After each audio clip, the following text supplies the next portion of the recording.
আসসালামু আলাইকুম। সকলে কেমন আছেন? আশা করি ভালো আছেন। আলহামদুলিল্লাহ আমিও ভালো আছি।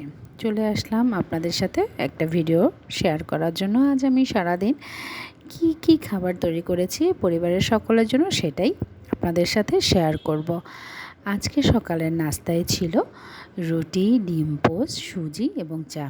যদিও চাটা ছিল ক্যামেরার আড়ালে।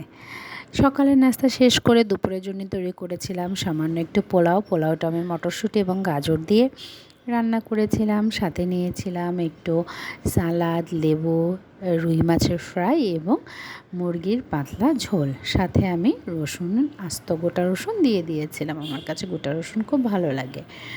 বিকেলের নাস্তা এই তো আমার গেল দুপুরের খাবার। বিকেলের নাস্তার জন্য আমি তৈরি করেছিলাম একটু ভাজা পোড়া, কারণ আজকে আবহাওয়াটা একটু বৃষ্টি স্নাত ছিল, তাই এই ভাজা পোড়াটা খেতে ইচ্ছে করেছিল।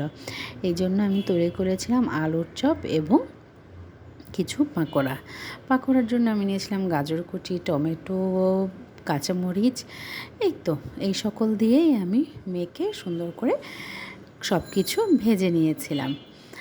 খুব ভালোই আজকে সারা দিনটা গেল মজার খাবার খেয়ে, তাই না?